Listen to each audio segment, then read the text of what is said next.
प्रभु राम देव भगवान अल्लाह खुदा ईश आदि नाम एक ही शक्ति के हैं। वो कैसा है, कहां है, कैसे मिलता है, किसने देखा है? ये प्रश्नवाचक चिन्ह पूर्ण रूप से हटाने के लिए अवश्य सुनिए जगत गुरु तत्वदर्शी संत रामपाल जी महाराज के अमृत वचन, सर्व पवित्र धर्मों के पवित्र शास्त्रों के आधार पर। अब दिखाऊंगा आपको भूत बने हुए, और फिर भी ना माने तो भाई कति तुमने तो घनी पी रखी है काल की भांग। कबीर साहब कहते हैं, कबीर ये माया अटपटी सब गट आन अड़ी, और किस किस ने समझाऊं या कुएं भांग पड़ी। अब ये है शिवजाल जी, इनके परम धनी, जिसने राधा स्वामी कहे हैं। वैसे तो ये बात हो रही है, फिर भी इन्हीं के आधार से हम कुछ दिन चलेंगे तो आपको समझा सकते हैं। इस परम धनी के विचार हैं ये कि इसका सतनाम समझ में नहीं आ रहा। सतनाम ये क्या चीज है, को स्थान है कि, और फिर ये नाम दे है 5 ओंकार रंकार ज्योत निरंजन सतनाम, उसमें नाम भी है जाप सतनाम और सोहम और सतनाम। कहीं की ईंट कहीं का रोड़ा, हरियो राधा स्वामी कुणबा जोड़ा, ये इन्होंने कर रखा है यू काम। अब इधर तो सतनाम को क्या बताते हैं, स्थान है, फिर सतनाम, यही सतनाम सतलोक है, सचखंड है, सतनाम भी है, सतपुरुष भी है, सार नाम भी है, सार शब्द भी यही है। अरे वाह रे वाह देवताओं। अब जैसे किसी ने सपने में कार देखी नहीं, पेट्रोल देखा नहीं, सड़क शहर देखा नहीं, जंगली व्यक्ति कहीं 200-300 किलोमीटर शहर से दूर किसी से सुन लिया, कभी कोई भूल भटक कर शहरी व्यक्ति वहां चला गया और उसने कुछ मौखिक ज्ञान सुन लिया उनसे, और फिर वो बताता है अपने वहां जा करके मैं शहर में सैर सपट्टा करके आता हूँ, कार में बैठकर चलता हूँ, पेट्रोल से चलती है, सड़क पर चलती है शहर है। तो कोई उसे पूछे भी कार और पेट्रोल शहर ड्राइवर कैसे होते हैं, वो फिर डिफाइन करे, वैसे ही डिफाइन करेगा जिसने देखा है नहीं कुछ भी, कि पेट्रोल भी कार को ही कहते हैं, ड्राइवर भी कार को ही कहते हैं, सड़क भी कार को ही कहते हैं, और शहर भी कार को ही कहते हैं। तो ये है परिभाषा इनकी सतनाम की, शिवजाल जी की है ये। तो अब आगे दिखाते हैं आपको। श्री जयमल सिंह जी सीधे से माने जाते हैं, जैसे ये मानते हैं कि उनसे शिवजाल जी से उपदेश मिला और उसने राधा स्वामी व्यास में अपने डेरे की स्थापना कर दी। वही 5 नाम। उनका उत्तराधिकारी हुआ श्री सावण सिंह जी। अब वो शिवजाल वाला ही कुएं का पानी जयमल सिंह में था, जयमल सिंह जी में, तो वही जल वही विचार सावण सिंह जी में आए, और सावण सिंह जी के शिष्य बने श्री बिलोचिस्तानी सामस्ताना श्री खेमामल सिंह, श्री खेमामल जी, जिन्होंने सच्चा सौदा सिरसा में ये डेरे की स्थापना अलग से कर दी, क्योंकि इनको आदेश नहीं दिया सावण सिंह जी ने नाम देने का। उसमें ये 2 अधिकारी बन गए, एक तो कृपाल सिंह और एक ये श्री खेमामल सिंह जी। इन दोनों में आपस में ठनगी, और सावण सिंह जी ने जगत सिंह जी को, एक सरदार जी को उत्तराधिकारी बना दिए, दोनों बाईपास कर दिए। तो इन्होंने, एक ने तो यहाँ बना लिया आकर के सच्चा सौदा सिरसा में खेमामल सिंह जी ने, और दूसरे ने कृपाल सिंह ने जी ने दिल्ली में चिमटा गाड़ दिया अपना मनमुखी। और कृपाल सिंह जी से फिर एक ठाकुर सिंह जी बागी हो गया, क्योंकि उसने राजेंद्र सिंह को दे दी गद्दी, ऊंचा हुआ था ठाकुर सिंह, उसने नारा चुमटा गाड़ दिया, अलग से शुरुआत कर दी। आगरा से ही पंथ निकला है एक जय गुरुदेव पंथ मथुरा में। वो मथुरा वाला जो जय गुरुदेव, वो भी समझ लो उससे कुएं का पानी शिवजाल जी वाले का है, और वही 5 नाम वो देते हैं काल के। तुलसीदास हाथरस वाले कहते हैं 5 नाम काल के जानो, ये 5 काल के जाप है। उनकी घटरामायण में दिखाएंगे आपको। अब आपको दिखाते हैं इनका सतनाम मना समझ मारा। फिर सावण सिंह जी ने सतनाम को कैसे डिफाइन किया ये दिखाते हैं। अब ये स्वयं स्वीकार करते हैं श्री सावन सिंह जी के 2 अक्षर का भेद बतावे सोए गुरु पूरा कहावे। ये कहाँ से कि गुरु ग्रंथ साहिब में ऐसा लिखा, वो खुद मानते हैं कि 2 अक्षर का जो भेद बतावे और सोए गुरु पूरा कहावे। तो ये 2 अक्षर ना तो जय गुरुदेव पंथालों के पास, और ये कहते हैं 2 अक्षर, जैसे कोई प्रश्न करता है किसी इनसे कि ये 2 अक्षर हैं, कहते ये जाप करण के हैं कि नहीं, जाप करण के नहीं, इनकी साधना करनी होती है। जब नाम का नहीं बेरा साधना टट्टू की करोगे तुम, जब तुमने अक्षरेगा नहीं बेरा वो 2 अक्षर हैं कि उनकी साधना क्या करोगे तुम। ये मूर्ख बनावे हैं, सच्चाई को ऊपर नहीं आने देने के लिए ट्राई कर रहे हैं, लेकिन कब तक। कहते चोर चुरावे तुमबड़ा और गाड्डे पानी में, वो गाड्डे हुआ ऊपर आवे न सच्चाई छानी ना।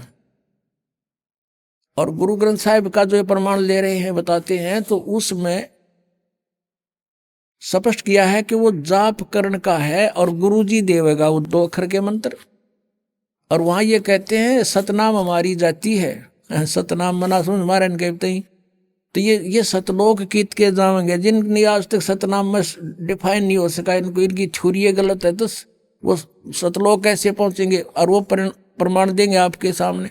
वो भूत बना हुआ राधा स्वामी का मुखिया शिवदयाल जी, और अपनी शिष्या बुक्की में बोल रहा है भूत बनकर।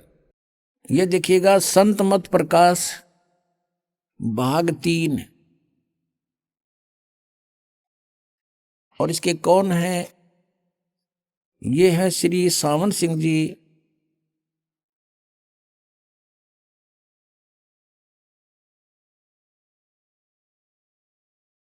श्री सावन सिंह जी महाराज ये है इसके लेखक, यानी इसके वचनों का संग्रह है ये श्री सावन सिंह जी का। ये है संत मत प्रकाश भाग 3। इसके प्रकाशक हैं जगदीश चंद्र सेठी, सेक्रेटरी राधा स्वामी सत्संग व्यास, डेरा बाबा जयमल सिंह। मुद्रक हैं Gopsons paper limited, printed in India, Gopsons paper limited. अब इसके देखना 102 पृष्ठ पे तो सावन सिंह जी सतनाम को बता रहे हैं कि ये 4था लोक है, संत मत प्रकाश भाग 3। और 102 पृष्ठ पे यहां देखो, सचखंड या सतनाम 4था लोक है। सचखंड कहो या सतनाम, 4था लोक है सतनाम। अच्छा आगे 106 पे देखो ये क्या कहते हैं। चेले ने पूछा 106 पृष्ठ पे, वही सत्संगी कहता हजूर जहां राम नाम का जस महिमा होता हो। कोई प्रसंग चल रहा है इनका, तो महाराज जी सावन सिंह जी कहते कौन से राम का जिक्र कर रहा है तू। वही सत्संगी क्या राम बहुत सारे हैं। महाराज जी कहते हैं सावन सिंह जी के 4 राम हैं। आपका इशारा कौन से राम की तरफ है। यहां देखो 107 पृष्ठ पे। सत्संगी कहता है हजूर चारों राम को खोल कर बताइए। अब महाराज सावन सिंह जी लागे डिफाइन करन। एक राम दशरथ कर डोला, एक राम घट घट में बोला, एक राम का सकल पसारा, एक राम त्रिभुवन से न्यारा। पहला राम राजा दशरथ के बेटे जो त्रेता युग में हुए और अवतार थे, आए और अपनी ड्यूटी अदा करके चले गए, लेकिन अब हमें न मिल सकते हैं, हमारा काम नहीं कर सकते। दूसरा राम मन है जो घट घट में व्यापक है, और तीसरा राम ब्रह्म है जो सारी त्रिलोकी को पैदा करता है, पालता और नाश करता है। चौथा राम सतनाम है। वाह रे देवताओं, चौथा राम सतनाम है। वहां तो सतनाम सचखंड था, सतनाम सतलोक, सार नाम सतशब्द सतपुरुष, और ये कहते हैं चौथा राम सतनाम, और ये असली राम है। यू गाट दिया चमटा ने। अब आप जी को दिखाते हैं, ये स्वयं स्वीकार करते हैं सोए गुरु पूरा कहावे जो 2 अक्षर का भेद बतावे। अब देखना ये संत मत प्रकाश भाग 4 सावन सिंह जी कृत, हजूर महाराज सावन सिंह जी के सत्संगों का संग्रह।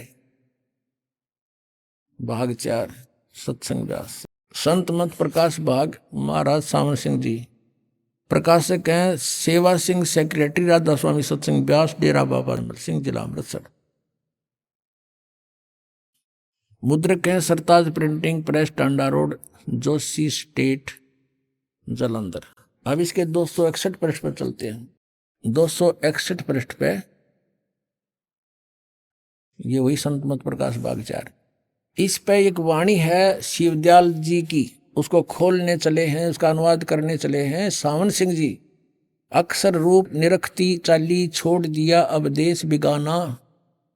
यह संसार सर है, जो अक्षर है वह ब्रह्म है, और नी अक्षर पार ब्रह्म है। जब यह संसार बना, हम इस महल दुनिया में गुजारा करते आ रहे हैं, किंतु अब गुरु की कृपा से आत्मा इस महल को छोड़कर सतलोक को जा रही है। अब गुरु ग्रंथ साहिब में बड़े गहरे और गुप्त रहस्य हैं। एक स्थान पर आता है 52 अक्षर लोक त्रय, सब है कुछ इनके माही। ये अक्षर खिर जाएंगे, वो अक्षर इनमें नाही। गुरु ग्रंथ साहिब के इस 340 पृष्ठ पे ये इन्होंने इसको डिफाइन किया। फिर आगे क्या है गुरु ग्रंथ साहिब में इस 1171 पृष्ठ पे ये बता रहे हैं कि कुछ और भी है। इसके विषय में गुरु ग्रंथ साहिब में लिखा है 52 अक्षर से न्यारे के बारे में। सोई गुरु पूरा कहावे, 2 अक्षर का भेद बतावे। एक छुड़ावे एक लखावे, तो प्राणी निज घर को पावे। फिर कहते हैं जे तू पढ़िया पंडित, बिन 2 अक्षर 2 नावा। प्रणवत नानक एक लंगाए, जे कर सत समावा। यदि तू गुणी हो ज्ञानी हो तो वे अक्षर बताओ। वे अक्षर पार ब्रह्म हैं। ये अनुवाद तो है, इसकी इस वाणी का अनुवाद है इन 2 अक्षरों के बारे में सावन सिंह जी का, लेकिन वास्तविक वाणी का ये अर्थ नहीं बनता। या पे कह रहा वे अक्षर का बताओ, और आप पे कह रहा है ये वो अक्षर पार ब्रह्म है। पार ब्रह्म है। एक अक्षर ने दुनिया बनाई और एक ने सतलोक बनाया। यही कबीर साहब कहते हैं। कह कबीर अक्षर 2 भाख। अब देखो कबीर साहब की वाणी को रेफरेंस में ले रखा है, हवाला दे रखा है। कबीर परमेश्वर की वाणी कहती 2 अक्षर को बोलना होता है, जाप करना होता है। ये कह पार ब्रह्म है। और होएगा खसम तो लेगा राख, यदि इस 2 नाम के उपदेश देने वाला सही अधिकारी होगा 2 अक्षर का। इसमें एक ओम है, एक तत् है, गुप्त है वो। तो अगर सही अधिकारी होगा तो समय आने पर तेरी रक्षा होगी, अन्यथा कोई लाभ नहीं होगा। झूठे गुरु से भी ये 2 अक्षर का नाम ले लिया सतनाम तो भी यूजलेस है। ये आदि गुरु ग्रंथ साहिब यानी गुरु ग्रंथ साहिब में 329 पृष्ठ पे ये कबीर जी की वाणी लिखी है। फिर गुरु नानक साहिब कहते हैं एक अक्षर हर मन वसै, नानक होत निहाल। तो ये तो एक अक्षर फिर आ गया। ये 2 अक्षर तो न्यारे हैं, ये तो सतनाम है 2 अक्षर का, और ये एक नाम है, ये सार नाम है, आदि नाम है। नानक होत निहाल, उस सार नाम से निहाल होंगे जीव।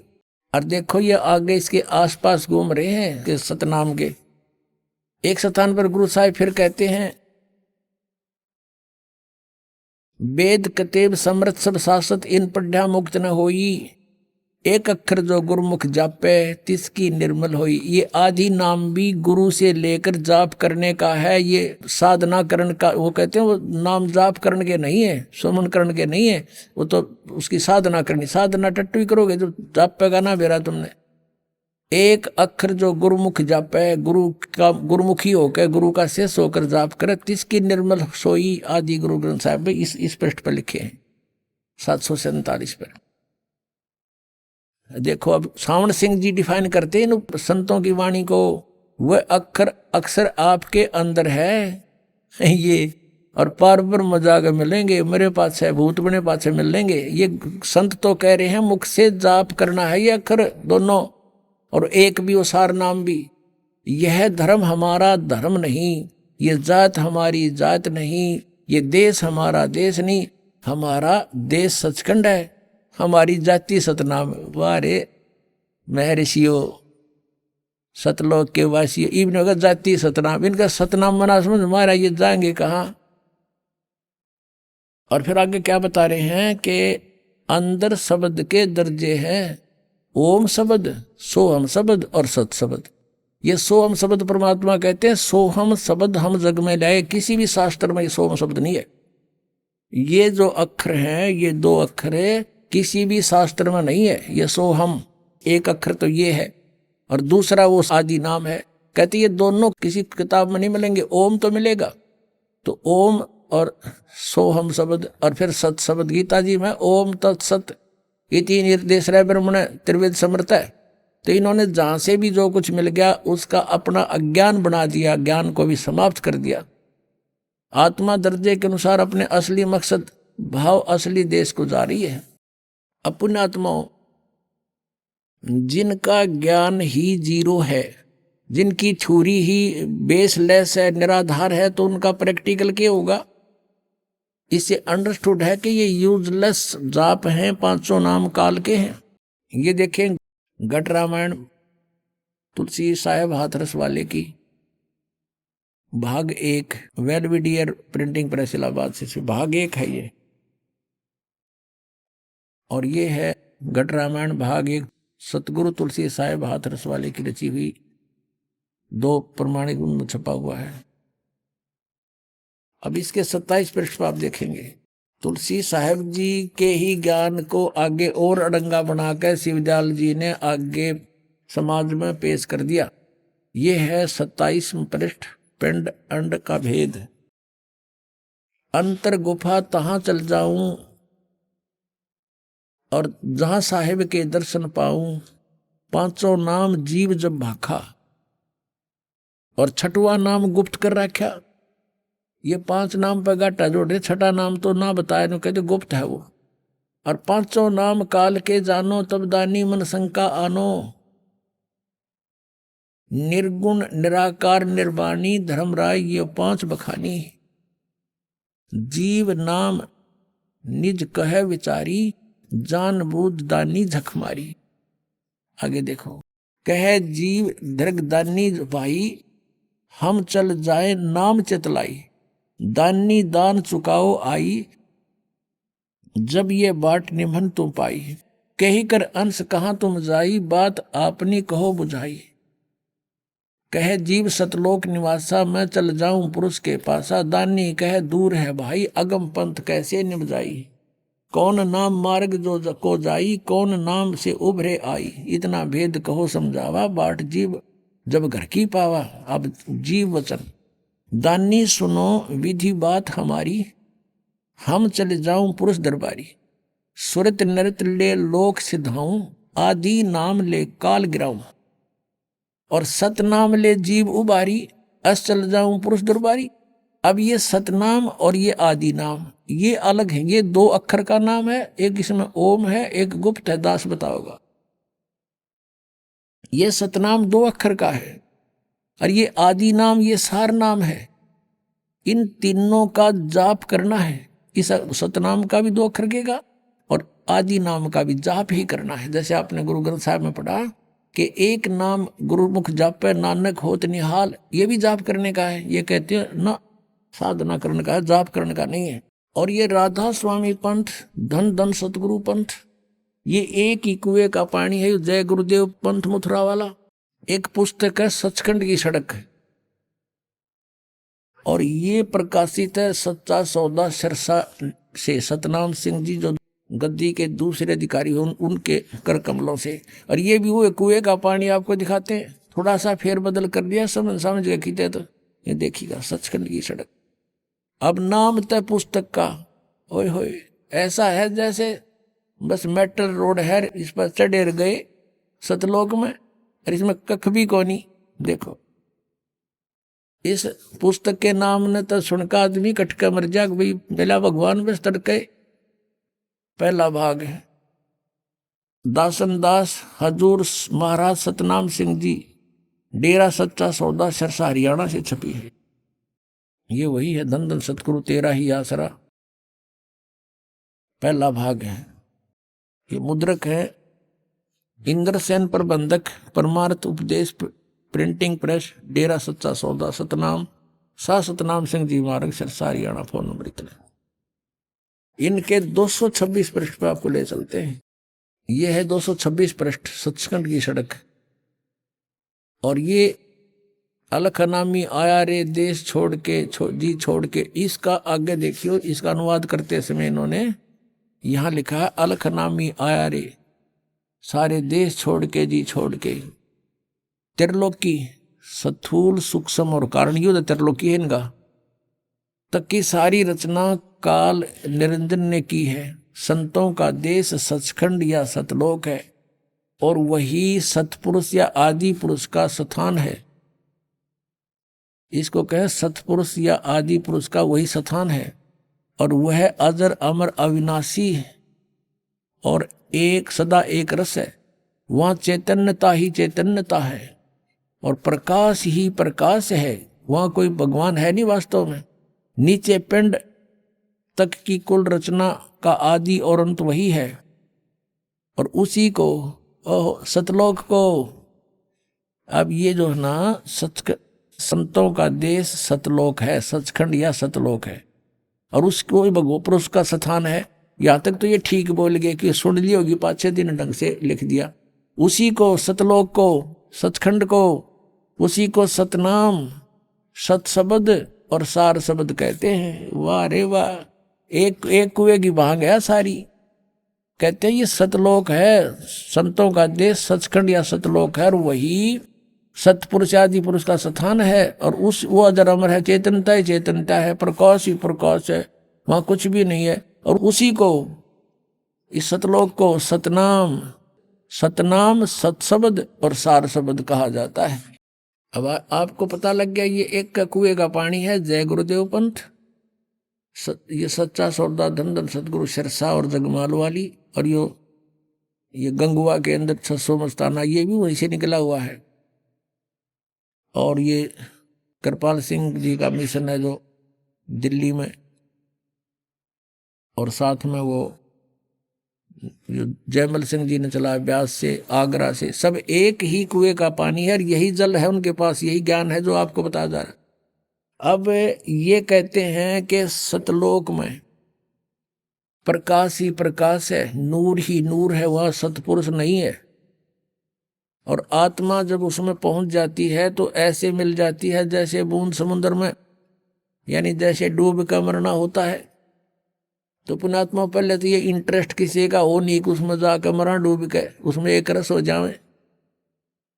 यही प्रत्यक्ष उदाहरण बता दिया, अगर कोई नो के समुद्र में भगवान है, चलो कूद छलांग लगाओ, कितने मरेंगे, एक आधा बोड़ा वैसे चला जाओ उसमें। नहीं तो समझदार व्यक्ति ने कहा वाह विवाह, भगवान को तो कहते उसके दर्शन करते हैं, उसके रोमकूप में करोड़ सूर्य करोड़ चंद्रमा मिला दे, ऐसी रोशनी है परमात्मा की वाणी में, तो ऐसा लिखा कबीर जी की वाणी में। और वहां चले गए हंस उसके चौर करते हैं भगवान के, फिर निराकार के चौर कैसे करेंगे।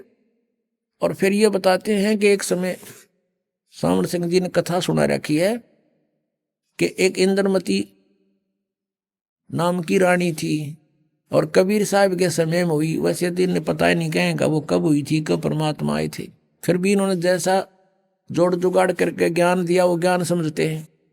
और रानी इंद्रमती गुरु कबीर साहब की शिष्या थी। कबीर साहब तो पहले जाकर समुद्र में लीन हो गए उस सतपुरुष में, और पीछे तो इंद्रमती रानी जब गई तो ये क्या बताते हैं, उसमें डूब का मरण गई जब हुआ पीछे से, तो वहाँ क्या देखा कि कबीर साहब को की पदवी देखी, वहाँ पर वो तो सतपुरुष है। तो वह इंद्रमती रानी कहती है कि हे भगवान, आप सचमुच, आप तो अकाल मूर्त हो, आप तो सतपुरुष हो, और मुझे पहले पता चल जाता तो मैं आपकी सेवा नहीं करती। अब देखो इनकी अकल, इनके विधान अनुसार, राधा स्वामी वालों के विधान अनुसार, जय गुरुदेव वालों के विधान अनुसार, यदि ये माने कि वो पहले कबीर साहब लीन हो गए सतपुरुष में, उस नूर में, समुद्र में, और पीछे इंद्रमती उसमें समा गई, तो फिर बात कैसे करी उन्होंने वहां जाके, वो तो खत्म हो गया अस्तित्व, तो बूंद ने समुद्र में डाल के फिर बता उसका अस्तित्व तो बताओ दूसरा कैसे हो गया। फिर वहां कबीर साहब को देखा कैसे सतपुरुष रूप में। वास्तविकता ये है कि Kabir is God, Kabir is supreme God, यह सतपुरुष है, अविनाशी गॉड। और ये वहां परमात्मा अपने करोड़ सूर्य मिला दे, करोड़ चंद्रमा से, रोमकूप की 100 ऐसा रूप है मालिक का। और वहां जाकर इंद्रमती ने सचमुच देखा परमात्मा, आप तो सचमुच भगवान सतपुरुष ही थे, हमारी बुद्धि इतना काम नहीं कर रही थी, हम आपको पहचान लेते। वास्तविकता तो ये सच्ची है, लेकिन इनकी छुरी गलत है कि वो भी कबीर साहब पहले लीन हो गए, 5-6 दिन इंद्रमती रानी लीन होगी, फिर वो बतलाओगे क्योंकि आपस में बातें कैसे करेंगे। लेकिन इनका अज्ञान और करोड़ों अनुयायी इन नकलियां के पीछे लाग रहे हैं, इनको परम धनी मान के, क्योंकि श्रद्धालुओं की श्रद्धा ये होती है गुरु जी जो बोलने वह सही है। इसका दुरुपयोग किया इन नकलियों ने, इनको बर्बाद कर डाला, बोली आत्माओं का जीवन नष्ट कर दिया। अब देखो सावन सिंह जी के वचन, संत मत भाग प्रकाश 4 264 पृष्ठ, संत मत भाग प्रकाश 4। एक सत्संगी ने सावन सिंह जी से पूछा, सावन सिंह जी कौन है? ये है सच्चा सौदा के खेमामल सिंह सामस्ताना बिलोचिस्तानी के गुरु जी, ये सावन सिंह जी। इससे प्रश्न किया सत्संगी ने, हजूर संतों की पदवी कहाँ तक है?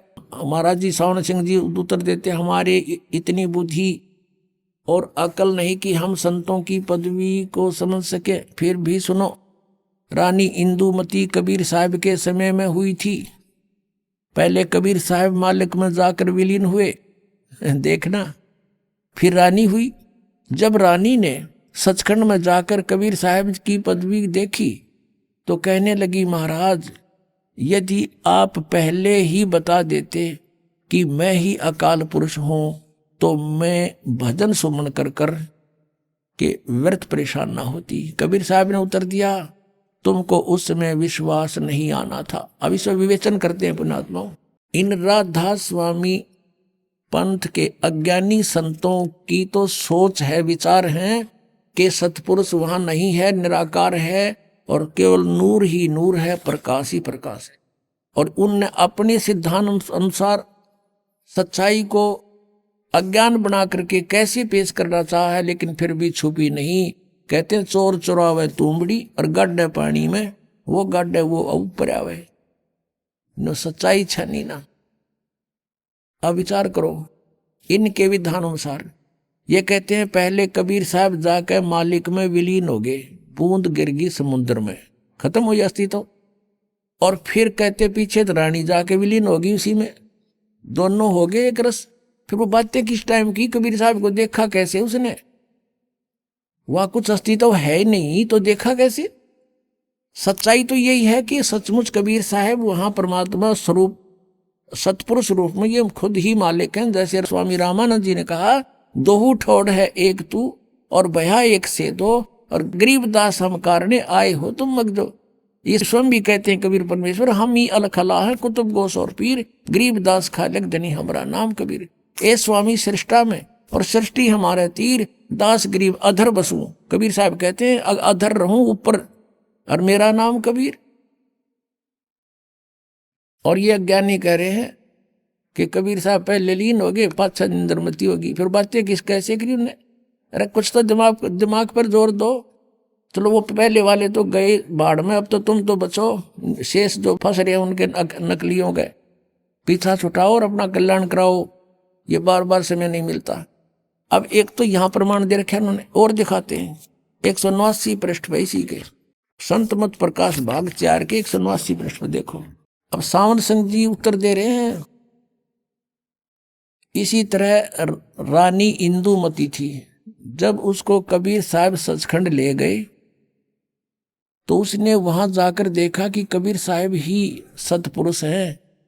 कहती है, हाय हाय, अगर आप मुझे इतना बता देते कि मैं ही सतपुरुष हूं तो क्या मैं आपकी सेवा नहीं करती?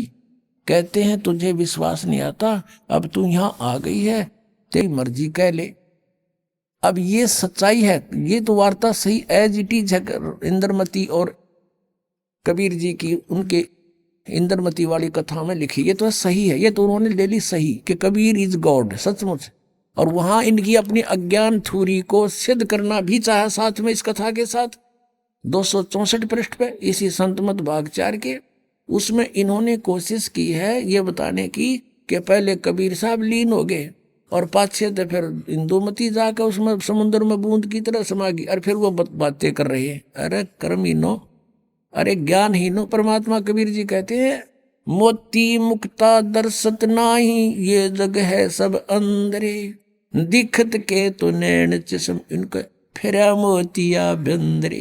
ये दिखे थे महर्षि, बड़े बड़े विद्वान, मंडलेश्वर परम धनी पहुंचे हुए हैं, सचखंड में जाती है ना सत को लोग, इनका सतनाम का ना समझ माई न जाएंगे कहाँ ये। इसी कारण से वो शिवदयाल जी प्रेत बनकर अपनी शिष्या बुक्की में बोल रहा है। आप दिखाएंगे, आपको शाम के सत्संग में दिखाएंगे। सत साई।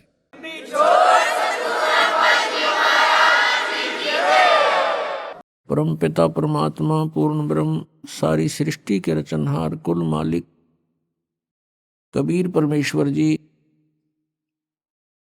अपनी प्यारी आत्माओं को अपनी जानकारी देने के लिए स्वयं ही प्रकट होते हैं, यहाँ पर आते हैं।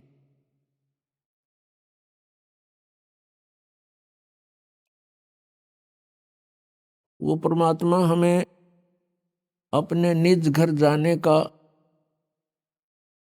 विधि विशेष मार्ग स्वयं ही बताते हैं।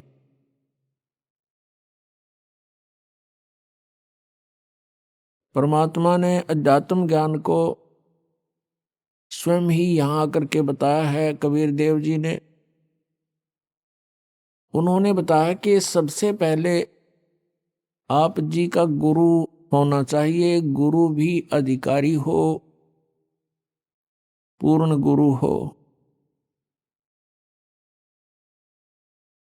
और विदाउट गुरु, गुरु के बगैर कोई भी साधना आप करते हो वो यूजलेस होती है।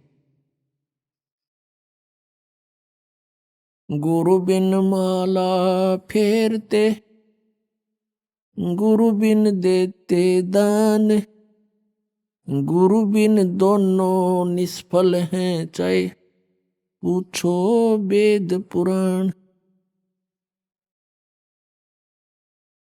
राम कृष्ण से कौन बड़ो, उन्हों भी गुरु कीन, तीन लोक के वे धनी, गुरु आगे आधीन।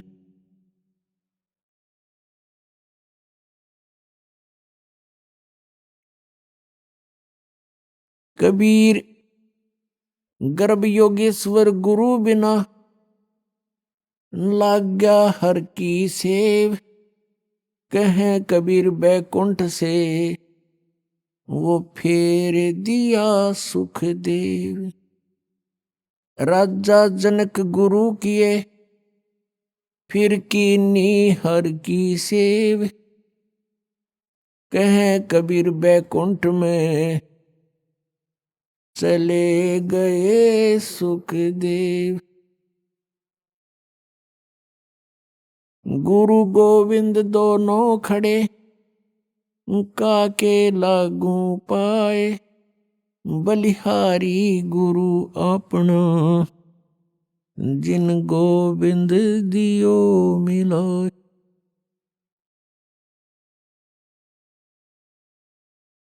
कबीर परमेश्वर जी स्वयं आकर के यथार्थ ज्ञान सुनाते हैं।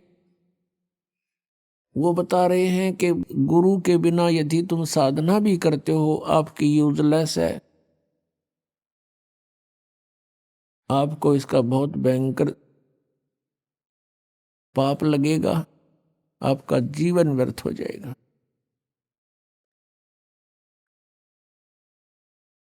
फिर उदाहरण देते हैं कि तुम राम और कृष्ण से तो किसी को बड़ा नहीं मानते, और श्री राम श्री कृष्ण जी ने भी गुरु बनाए, और गुरु के सामने शिष्य की तरह विनम्र रहे।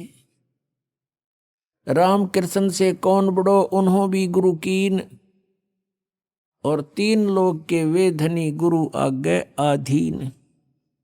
अब कितनी इंपॉर्टेंस है गुरु की। और जो गुरु नहीं बनाते, मनमुखी साधनाएं करते हैं, गुरु के बिना, जिसको निगुरा बोलते हैं, उसका कहीं ठिकाना नहीं होता। फिर प्रमाण देते हैं परमेश्वर जी के गर्भ योगेश्वर गुरु बिना, लाग्या हर की सेव, यानी भगवान की पूजा करने लगा। कौन? सुखदेव ऋषि। मां के गर्भ से ही उसको ज्ञान हो गया था कि इस संसार में बहुत ज्यादा समस्याएं हैं और बाहर जाते ही हमारी बुद्धि पर पत्थर गिर जाते हैं। मां के गर्भ में इस प्राणी को सब याद रहता है कि तेरा उद्देश्य क्या है और तू पहले जन्मों में कितने कितने कष्ट उठा चुका है, जिस कारण से 12 वर्ष तक मां के गर्भ से बाहर नहीं आया। सुखदेव ऋषि, ब्रह्मा विष्णु महेश ने उनसे कहा कि आप बाहर आओ, नहीं तो यह मर्यादा बदल जाएगी। 12 वर्ष तक माताएं कैसे बच्चों को गर्भ में रखेंगी? 9 महीने में बहुत परेशानियां हो जाती हैं। तब सुखदेव ऋषि ने कहा था कि बाहर आते ही आपके तीनों गुण हमें चेतनाहीन कर देते हैं, पूर्व की कोई जानकारी हमें नहीं रहती और हम अपने उद्देश्य को भूल जाते हैं। अंदर से ही वार्ता कर रहा है सुखदेव ऋषि। और सुखदेव ने कहा कि मैं इस कंडीशन पर बाहर आ सकता हूं कि आप अपनी इस त्रिगुणमयी माया को रोक लो थोड़ी देर, जब तक मैं बाहर आऊं। तब उन्होंने कहा कि भाई इतनी देर हम इनको रोक नहीं सकते, हमारे बस की बात नहीं। हम कुछ सेकंड के भी कुछ हिस्से में रोक सकते हैं, ये समझ लो, बस सेकंड से भी थोड़ी समय में, इतनी देर। तब सुखदेव जी ने कहा कि आप इतनी देर रोक लो इसको। इतनी ही देर में वो मां के गर्भ से बाहर आया। 12 वर्ष का था, उठ कर चल पड़ा। अपनी और नाल को कंधे पर डाल लिया। सुखदेव ऋषि के जो पिता थे व्यास जी, व्यास जी ने कहा, पुत्र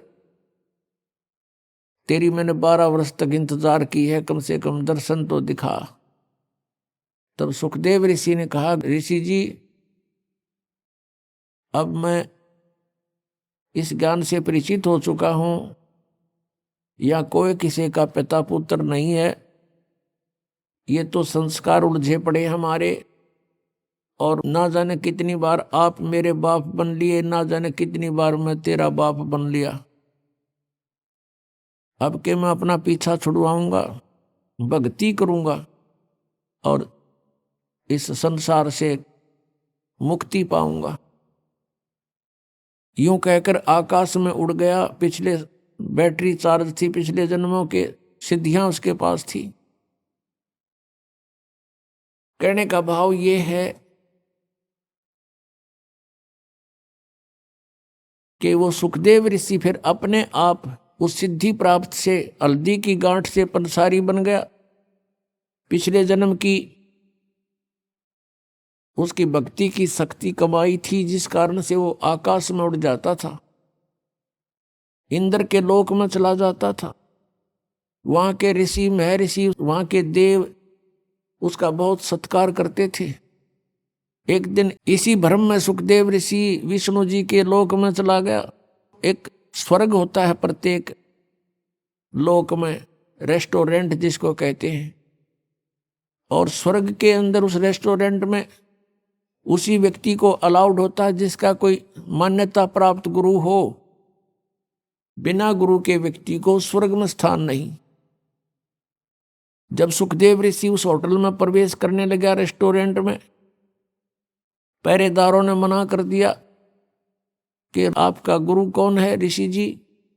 सुखदेव ने कहा कि मुझे गुरु की आवश्यकता नहीं, मैं अपनी मर्जी से, अपनी शक्ति से यहां उड़ के आ गया हूं। पहरेदारों ने कहा कि बिल्कुल नहीं, आप अंदर नहीं जा सकते। भगवान विष्णु का आदेश है कि बिना गुरु का व्यक्ति स्वर्ग में प्रवेश नहीं कर सकता। अब सुखदेव ऋषि ने कहा कि मेरी विष्णु जी से बात कराओ। इतना अंडी पाक रहा था। अब सुखदेव ऋषि ने सोचा था कि विष्णु जी मुझे शाबाशी देंगे और कमर थपथपावेंगे, वाह महर्षि वाह, बहुत अच्छी भक्ति की, पहुंच गया स्वर्ग में, उड़ का आ गया। विष्णु जी के पास ये बात गई। विष्णु जी अपने घर से बाहर आए महल से सामने सुखदेव ऋषि खड़े थे। बाहर विष्णु जी के पास जब ये बात गई कि एक सुखदेव नाम का ऋषि मृतलोक से आए हैं और स्वर्ग में प्रवेश करना चाहते हैं, उनका कोई गुरु नहीं है, भगवान आपका क्या आदेश है? तो विष्णु जी ने कहा कि आदेश मेरा फाइनल है, आज कोई नया आदेश नहीं है, बस पार्क दो, उसको मना कर दो। उन्होंने कहा जी हमने मना कर दिया है। वो कहता है मैं यही रहूंगा जब तक मेरी विष्णु जी से बात नहीं होगी, तब तक मैं वापस नहीं जाऊंगा। विष्णु जी बाहर आए और पूछा ऋषि जी यहां कैसे आए? अब सुखदेव ऋषि ने सोचा था भगवान बड़े खुश होंगे, भगवान के बोलने के लहजे से वो समझ गया कि ये खुश नहीं है। तब सुखदेव ऋषि ने कहा कि मैं स्वर्ग में विश्राम करने आया हूं। विष्णु जी ने पार्षदों से पूछा भाई क्यों आपने क्यों मना कर दिया इसको, इनको, ऋषि जी को? पार्षदों ने फिर दोबारा दोहराया कि भगवान इनने कोई गुरु नहीं बना रखा, ये बिना गुरु के हैं। तो विष्णु जी ने कहा क्यों ऋषि जी, आपका कोई गुरु नहीं? अक नहीं जी, तो फिर आप प्रवेश नहीं कर सकते स्वर्ग में। अब सुखदेव ऋषि ने और अभिमान की डींग मारी, ने बोला जी पृथ्वी के ऊपर मेरे बराबर कोई और संत नहीं, मेरे जैसा शक्ति युक्त नहीं, मैं किससे उपदेश लूं?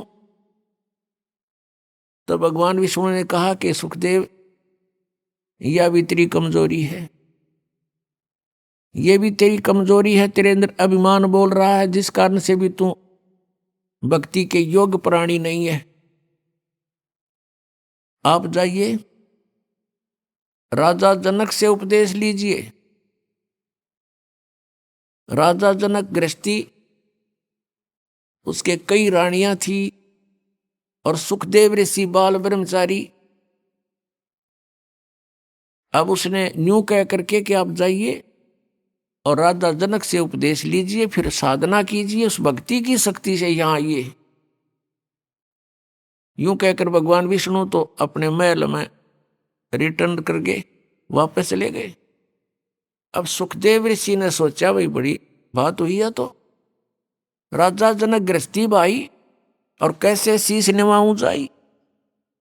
अब ये दो सन्यास ले लेते हैं, साधु संत बन जाते हैं, लाल कपड़े पहनकर जटा वटा रखा के।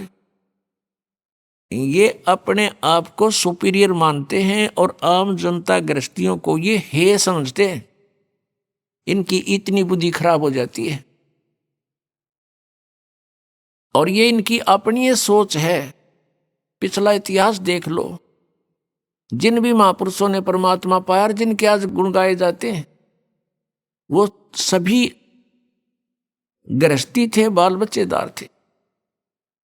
आदरणीय धर्मदास साहिब जी, आदरणीय मुल्कदास साहिब जी, आदरणीय नानक साहिब जी, एक दादू साहिब जो थे वो बाल बच्चे नहीं थे उनके।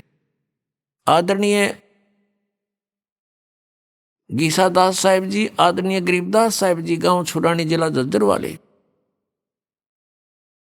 तो कहने का भाव ये नहीं है कि बाल बच्चेदार गृहस्थी व्यक्ति पार नहीं हो सकता, और ये भी नहीं है कि जिसने शादी ब्याह ना करवाया वो भी पार नहीं हो सकता।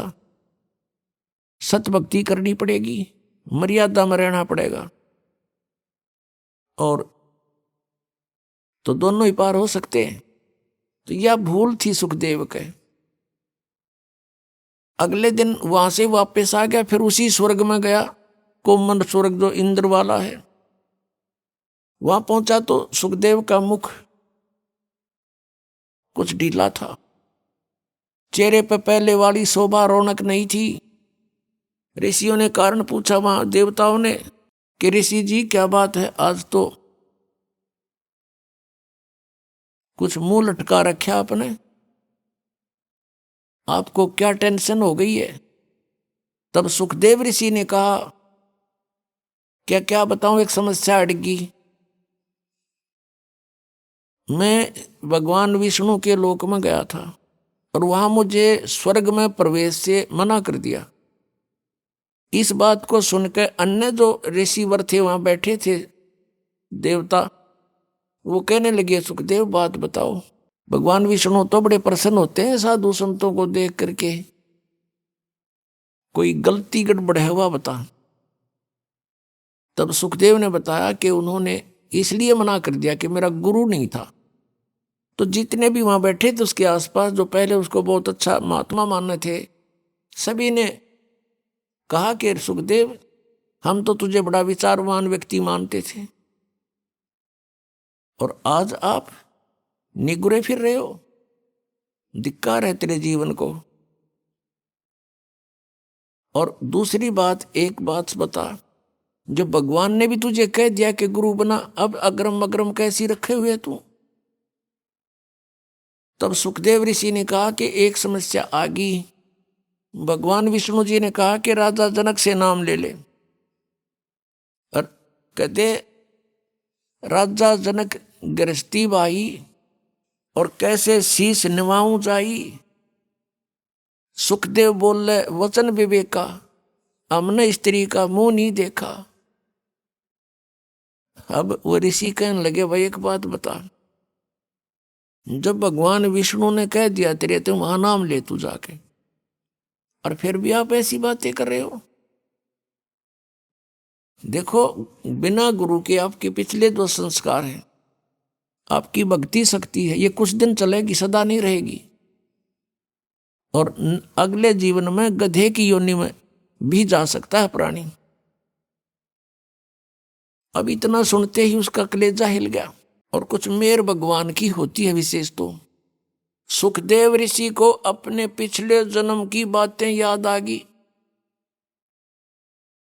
यह भी रजा भगवान की थी उस पर। उसकी बुद्धि ऑन कर दी, अंतर से उसका वह फिल्म चालू कर दी, उसको पिछले जन्म दिखाई देने लगे। वो देख रहा अपने बीते हुए जीवनों की मूवी अंदर अंतःकरण में। उसने क्या देखा कि एक बार गधे की योनि भोग रहा है, अंधा हो गया, उसको छोड़ दिया, मालिक ने मारा, लठ निकाल दिया। घर अंधा होने के बाद एक पगडंडी पर चला जा रहा है जंगल में, आगे एक नाला था, उसमें गिरने लगा तो छलांग लगानी चाहिए, बीच में फंस गया। नाला थोड़ा ही था, आगे मुंह टिक गया, पीछे पीठ, बैक साइड मर गया, टांग लटके नाले में, आगे पीछे फेट हो गया उसके ऊपर नाले में। और 1 हफ्ते तक भुगत कर मरा, किसी ने नहीं निकाला। आने जाने वाला आदमी इक्का दुक्का आता था, वो निकाल नहीं सका उसको, और उसके ऊपर पैर रखकर पुली बना के पार हो जा, उसकी पुल बना लिया। इस दृष्टांत से उसका कलेजा हिल गया, रोम रोम कांप गया। सुखदेव ऋषि उसी समय उठकर चल पड़ा। फिर भी मन बड़ा उस्ताद है, अपने पिताजी व्यास जी के पास आया, व्यास जी से प्रार्थना की कि हे ऋषिवर, क्या गुरु के बिना मोक्ष नहीं हो सकता। अब व्यास जी ने कहा कि नहीं बेटा, गुरु के बिना मोक्ष नहीं हो सकता, कोई भी साधना सफल नहीं हो सकती, मोक्ष तो दूर की बात है। तब सुखदेव ऋषि ने कहा कि हे पिताजी, मैं विष्णु जी के लोक में गया था, उन्होंने मुझे वहां रहने से मना कर दिया। व्यास जी ने फिर यही बात दोहराई कि कारण बता। वो ऐसे नहीं करते, कभी किसी को वापस नहीं करते, वो तो सीने से लगाते हैं भगवान विष्णु तो। तब नीचे को गर्दन करके कहता है कि मैंने गुरु नहीं बना रखा, उन्होंने कंडीशन रखी हुई है कि गुरुमुख व्यक्ति ही यहां आ सकता है। तो व्यास जी ने पूछा क्या बेटा तेने गुरु नहीं बनाया। अगर नहीं। अब व्यास जी कहने लगे बेटा मैंने ये सोचा था पुत्र कि मेरा नाम रोशन करेगा। अरे तूने तो नरक में जाने की तैयारी कर ली, इतना समय खो दिया, और मुझसे तू चला गया था, दर्शन भी ना दिए थे। चल मैंने सब्र कर लिया था, मेरा पुत्र अपनी भक्ति करके कल्याण करवा लेगा। अरे तू तो नरक की टिकट ले ली तूने। कहते हैं जो विद्वान पुरुष होते हैं एक ही हिसाब की बातें करते, उसमें अग्रम अग्रम नहीं होती। कोई कंसेशन नहीं होती। तो सुखदेव ऋषि ने कहा कि भगवान ने एक समस्या पैदा कर दी। उन्होंने कहा कि तू राजा जनक से नाम ले ले, और राजा जनक तो बाल बच्चेदार है, उसकी कई रानियां हैं। अब मैं उसको कैसे प्रणाम करूंगा गुरु रूप में।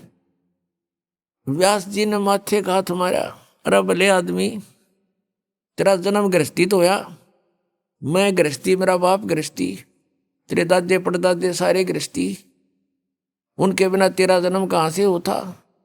और जब भगवान ने ये कह दिया और तू फिर बकवाद कर रहा है, तू ऋषि तो छोड़, तू तो एक आम जनसाधारण भी नहीं है। इतनी कड़वी बात अपने पुत्र को कहनी पड़ी उसके हित के लिए ऋषि व्यास जी ने। और पुत्र जाके पैर पकड़ ले राजा जनक के, महापुरुष हैं एक नंबर के। अपने आत्मा कहते मरता क्या नहीं करता, वहां से आ गया, राजा जनक के पास आया। शाम का समय था। राजा जनक ने कहा अपने नौकरों से कि भी महापुरुष आए हैं, आसन लगा दो। अब वो नौकर लगे उनका ऊंचा आसन लगाने के लिए, तैयारी करी, कपड़े उपड़े लाए। तब सुखदेव जी ने कहा कि नहीं महाराज जी, मैं तो जमीन पर बैठूंगा। अब राजा जनक ने कहा कि हे महात्मा जी, मेरी बेइज्जती मत करो, आप महापुरुष हो, हम गृहस्थी व्यक्ति हैं, हमारा दर्जा जमीन पर बैठने का है, आपका उच्च आसन पर बैठने का है, आप ब्राह्मण हैं। सुखदेव ऋषि चुपचाप नीचे बैठ गया कि नहीं, मैं आपको गुरु बनाने आया हूं। अब यह राजा जनक का जैसे नहीं कि एक ब्राह्मण क्षत्रिय को गुरु बनाने आ गया। और उस समय तो बहुत इनके अंदर जो है ना महत्व था, अपना महत्व मानते थे, अभिमान था ब्राह्मणों में, ऋषियों में। तब सुखदेव ऋषि को नीचे बैठा देखा तो सोच गया कि कुछ बात है। उन सारी कहानी बता दी। मैं विष्णु जी के लोक में गया था, वहां मुझे रहने से मना कर दिया क्योंकि मेरा गुरु नहीं था। और सभी ऋषियों ने एक ही राय दी है, मैं आपको गुरु बनाऊं। आइए अब हम उन श्रद्धालुओं के अनुभव जानते हैं जो जगत गुरु तत्वदर्शी संत रामपाल जी महाराज जी से दीक्षा प्राप्त कर चुके हैं तथा उनके द्वारा बताए गए भक्ति मार्ग पर चल रहे हैं। नमस्कार जी। सत साहिब सर। क्या नाम है जी आपका? राजेश्वरी दासी। कहाँ से हैं जी आप? बलौदा बाजार जिला छत्तीसगढ़ से। संत रामपाल जी महाराज से नाम दीक्षा आपने कब ली? 28 मई 2013 को। राजेश्वरी जी, आपने क्या क्या भक्ति साधनाएं की हैं अभी तक, कृपया हमारे दर्शकों को बताएं। हम कबीर पंथी में जुड़े हुए थे, दामाखेड़ा से। मेरे पिताजी ने नाम ले रखा था, वही भक्ति करते थे। और मैं श्री कृष्ण भगवान की और शंकर भगवान की भक्ति करती थी। तो फिर आप संत रामपाल जी महाराज जी की शरण में कैसे गईं? मेरी माँ जी अपने मायके गई हुई थी, वहाँ से उसके भतीजा ने उसको ज्ञान गंगा पुस्तक दी, फिर वो लाए, उसको पढ़ के हम परमात्मा का ज्ञान समझे। संत रामपाल जी महाराज का सत्संग देखते थे 2012 से, 7 बजे जो आता था उस समय, तब हमको सब समझ में आ गया। फिर हमारी शादी नहीं हुई थी उस समय, तो 2012 में हम जुड़ नहीं पा रहे थे। शादी होने के बाद 2013 में गए नाम दीक्षा लेने के लिए। संत रामपाल जी महाराज से सतलोक आश्रम बरवाला में जाकर नाम दीक्षा लिए। तो क्या लाभ मिले आपको संत रामपाल जी महाराज से नाम दीक्षा लेने के बाद? सर, शादी होते ही मेरे सिर में बहुत ज़्यादा दर्द रहता था, बहुत ज़्यादा दर्द रहता था, यहाँ पे बहुत गर्म हो जाता था दर्द के मारे। और मेरे पति मुझे उस समय दीक्षा नहीं लिए थे, तो ये तांत्रिक वगैरह के पास लेकर जाते थे और वो सब घोटी वगैरह सब निकालते थे सिर से, उससे कुछ नहीं हो रहा था। सिर का दर्द ज्यों का त्यों ही था। तब हम ज्ञान समझ चुके थे उससे पहले, तो इससे कुछ नहीं होने वाला, हम वहीं जाएंगे। तब हम परमात्मा के पास शरण में गए, दीक्षा लिए और परमात्मा ने हमें आशीर्वाद दिए। संत रामपाल जी महाराज ने हमारे सिर पे हाथ रखा। हमने कहा, परमात्मा हमारे सिर में बहुत दर्द रहता है, मालिक दया करो। संत रामपाल जी महाराज ने कहा, बेटा भक्ति करो, सब ठीक हो जाएगा। तब से लेकर आज तक हमारे सिर में कोई दर्द नहीं है सर। सिर के दर्द की वजह से हम भाटापारा जो शहर है वहाँ एक डॉक्टर के पास भी गए थे, तो उसको दिखाए तो उसने कहा ये माइग्रेन है, ये दवाई खाओगी फिर भी ऐसे रहेगा, ठीक नहीं होगा दवाई से, ऐसे बोले थे वो।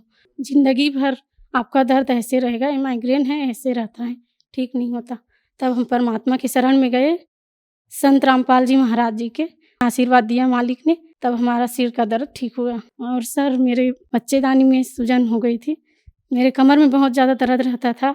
तब हम डॉक्टर के पास गए तो उसने कहा कि आपको सोनोग्राफी करवानी पड़ेगी। तो हमने सोनोग्राफी करवाई तो उसमें कहा कि आपके बच्चेदानी में सूजन है, या तो आपको ऑपरेशन करवाना पड़ेगा या फिर आपको दवाई खाना पड़ेगा। तो हमने कुछ नहीं किया सर, घर आ गए, परमात्मा से प्रार्थना लगाई संत रामपाल जी महाराज जी से कि परमात्मा बच्चेदानी में सूजन कह रहे हैं और ऑपरेशन के लिए बोले हैं। और दूसरे दिन फिर आदेश आया कि सब ठीक हो जाएगा। तब हम फिर से 4 दिन बाद चेकअप करवाने गए ज्योति हॉस्पिटल में। तो वहाँ वो मैडम ने बोला, चेक करते करते ही बोला, किसने भगा दिया बेटा आपको, आपके बच्चेदानी में कोई प्रॉब्लम नहीं है, आप बिल्कुल ठीक हैं। ये संत रामपाल जी महाराज जी ने हमें लाभ दिया। बहुत ज़्यादा दर्द रहता था सर, मैं घर का काम भी नहीं कर पाती थी और मेरे 2 बच्चे थे, उनको संभालना मुश्किल हो गया था सर। परमात्मा ने बहुत सारे लाभ दिए मालिक ने। ये मेरी रिपोर्ट है सर। मैं इसको जब रिपोर्ट करवाई तो डॉक्टर ने बोला था कि आपको या तो ऑपरेशन करवाना पड़ेगा या फिर आपको दवाई खानी पड़ेगी। तो हमने ना ऑपरेशन करवाया ना दवाई खाई, संत रामपाल जी महाराज जी से प्रार्थना लगवाई थी। उसी के बाद से मैं बिल्कुल ठीक हूँ सर, कोई दर्द नहीं है, बिल्कुल ठीक हूँ। और एक बार मेरे कमर से लेकर पैरों तक बहुत ज़्यादा दर्द हो रहा था सर, मैं खड़ा भी नहीं हो पा रही थी, घर का कोई काम भी नहीं कर पा रही थी। फिर परमात्मा से प्रार्थना लगाई, फिर ठीक हो गया सर। और मेरी बच्ची एक छोटी, जब मैं प्रेगनेंसी थी उसको, छोटी वाली को, तो 5वां महीना चल रहा था, फिर बीच में ही वो मिसकैरेज का मतलब खतरा हो गया। तो मैंने परमात्मा का चरणामृत पी लिया और रात को एक भगतमती का इंटरव्यू आया कि मैंने चरणामृत पी तो मेरा वो बच्चा सही हो गया, ठीक हो गया।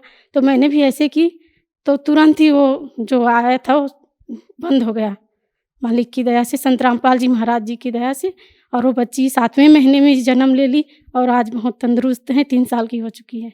और मेरे पति बहुत शराब पीते थे सर, जुआ भी खेलते थे, जुआ खेल खेल कर पूरे जो बंटवारे में ज़मीन पाई थी सब बेच दिए थे, कुछ भी नहीं रखते घर में, मैं हर चीज़ बेच देते थे जुआ खेल खेल के। बहुत मेरी ज़िंदगी नरक जैसी हो गई थी। परमात्मा संत रामपाल जी महाराज ने मुझे दया करी मालिक ने, और वो सुधर गए। पूरा आर्थिक स्थिति खराब हो गया था सर, उसको जुआ खेलते खेलते शराब इतना पीते थे बहुत ज़्यादा, हम दोनों का तो तलाक ही होने वाला था सर। परमात्मा की दया से आज है। एक ने तो उसको भविष्यवाणी भी कर दिया था कि आपकी पत्नी आपके साथ नहीं रहेगी, ये आपको छोड़कर जाएगी। और हम लोगों का ऐसा हो नहीं वाला था सर, तलाक भी हो जाता। मैं आ गई थी अपने मायके, फिर परमात्मा से प्रार्थना लगाई तो वो अपने आप आए और उन्होंने भी नाम दीक्षा ली मालिक से, संत रामपाल जी महाराज जी से।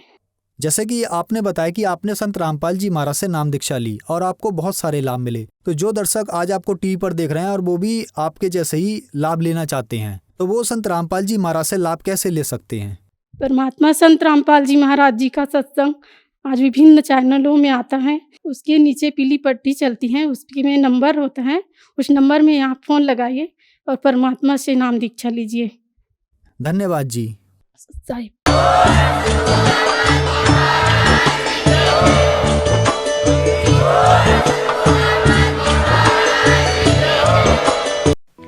आप सुन रहे थे जगत गुरु तत्वदर्शी संत रामपाल जी महाराज के मंगल प्रवचन। अधिक जानकारी के लिए संपर्क करें